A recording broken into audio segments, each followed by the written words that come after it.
In today's video, we are going to talk about the story of how manipulation and control that begin online can slowly trap someone into extreme harm, showing how fear, isolation, and psychological pressure can be used to push a victim past every boundary while the outside world remains unaware.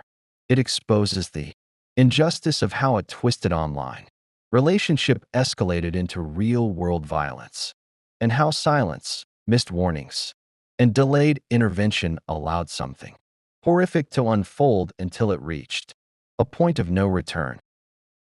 Don't forget to subscribe for more chilling tales. Drop your location in the comments. We want to know where you're listening from.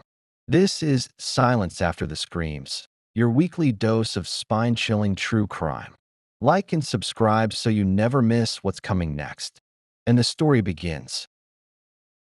It begins with a scream that no one hears, not because the sound wasn't loud enough, but because the world had already decided not to listen. And in that moment, something irreversible was set into motion. Something cruel, something deliberate, something that would leave scars far deeper than the surface ever showed. This was never supposed to happen. Not like this.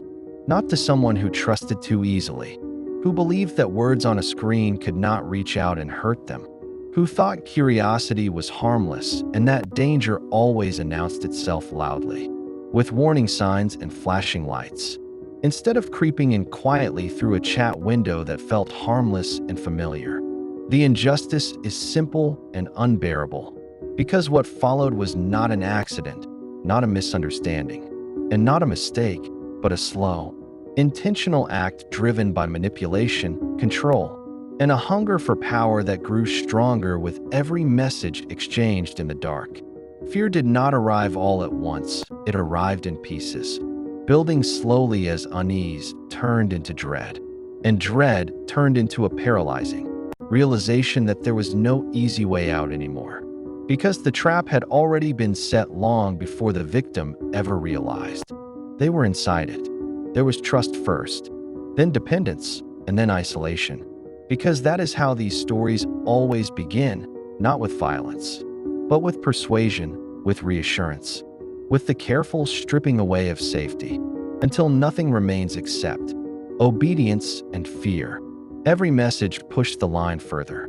Every demand became more extreme, and every refusal was met with pressure that felt impossible to escape. Because the person on the other side knew exactly what to say, exactly how to exploit weakness, exactly how to turn vulnerability into a weapon. Pain entered long before any physical harm ever occurred, because the mind was already under siege, already being reshaped by threats, by promises, by the terrifying suggestion that compliance was the only thing keeping everything from getting worse. This was not chaos. This was control, and it tightened slowly, deliberately, until panic became constant and sleep became impossible, until every moment was consumed by the fear of what would happen next if the rules were broken. The urgency came from knowing time was running out, from understanding that each step forward made turning back harder, that each agreement sealed another door shut behind them, leaving fewer and fewer exits in a maze designed to trap rather than release. And the most terrifying part was not the violence itself, but the calmness with which it was discussed, the casual tone, the chilling patience, the way cruelty was framed as necessity and obedience was framed as choice, when in reality there was no choice left at all.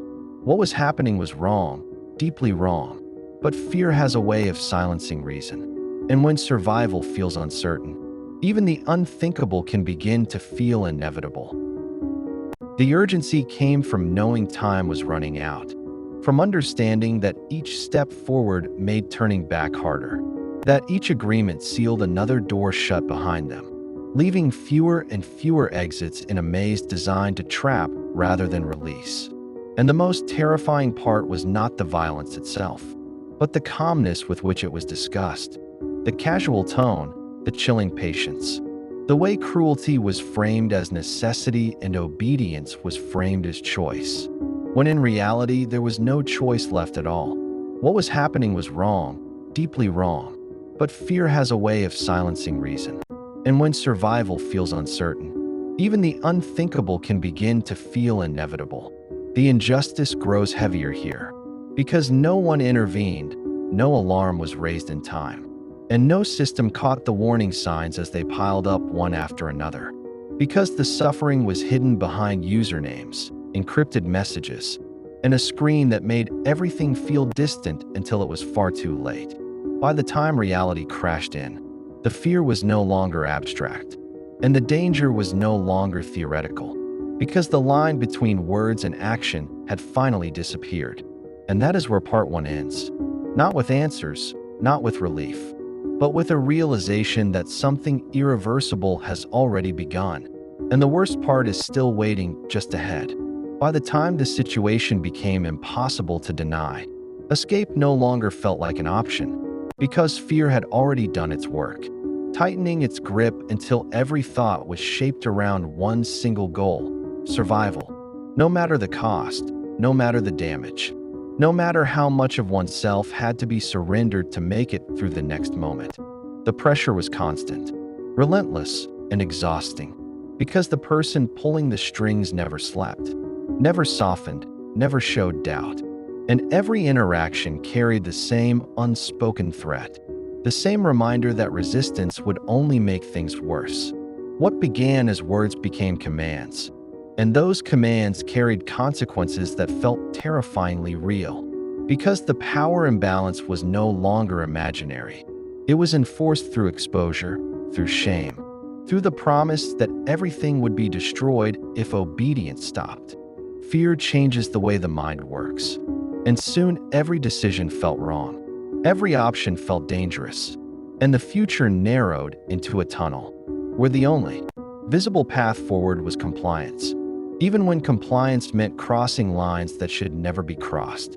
The pain deepened here, because it was no longer just fear of what might happen, but the horror of what was already happening, of realizing that each step taken under pressure made the situation darker, heavier, and harder to undo. The sense of urgency became overwhelming, because there was no pause, no space to think, no time to reach out for help, and every second of silence was treated as defiance, punished with escalating demands that stripped away dignity piece by piece. Isolation did its work efficiently, because when someone is cut off from reality long enough, the abnormal begins to feel normal, and cruelty begins to feel unavoidable. And the voice controlling everything becomes the loudest, most convincing voice in the room. There were moments of hesitation, brief flashes of resistance where the mind screamed that this was wrong, that this should stop, that someone should intervene. But those moments were quickly crushed under the weight of fear and manipulation that had been carefully constructed from the very beginning. This was not just physical danger anymore.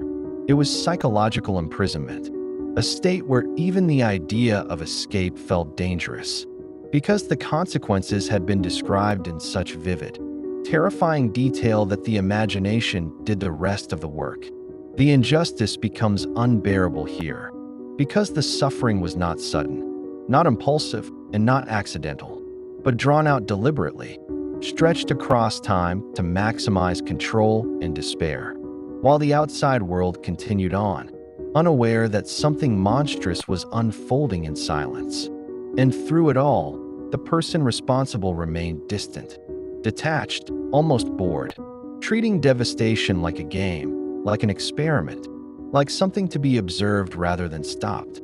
The fear reached a breaking point when it became clear that there was no end in sight, no final demand that would bring relief, because compliance only led to more control, and submission only invited further escalation. At this stage, hope becomes dangerous, because believing things will get better can make someone stay longer than they should, endure more than they ever thought possible, and accept horrors they once believed they would never tolerate. Part 2 closes in that suffocating space, where the line between victim and captive has fully disappeared, where the pressure has reached its peak, and where one final decision looms. A decision that will determine whether this story ends in silence, or explodes into something far more devastating than anyone could imagine. The moment everything finally collapsed did not arrive with warning or mercy, because by then the damage had already been done quietly and methodically, while fear kept everyone frozen and disbelief delayed intervention until it was far too late. What makes this final stretch unbearable is not just what happened, but how long it took for the truth to surface. Because the warning signs had been there all along, hidden in plain sight, dismissed as misunderstandings, brushed off as exaggerations, ignored because confronting them would have meant admitting that something deeply wrong was unfolding right in front of everyone. The injustice sharpens here, because once the full picture begins to emerge, it becomes clear that this was never about chance or bad decisions alone, but about manipulation that thrived in silence, control that fed on isolation, and cruelty that depended on the assumption that no one was watching closely enough to stop it.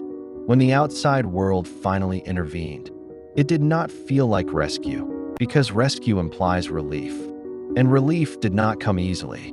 Not after so much fear had already carved itself into memory. Not after trust had been twisted into a weapon and used repeatedly to cause harm.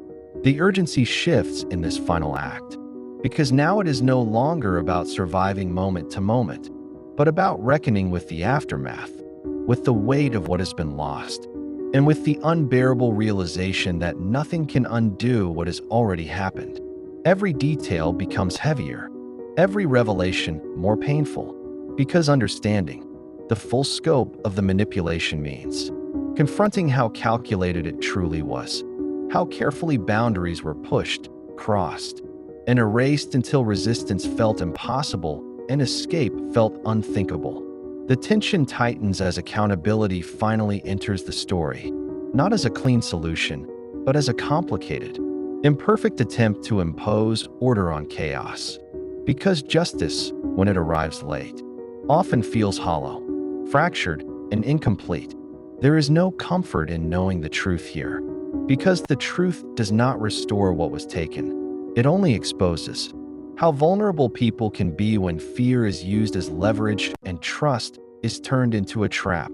What lingers most is the silence afterward, the kind of silence that follows devastation, where questions echo without answers, and the mind circles endlessly around one haunting thought: how did this go on for so long without being stopped?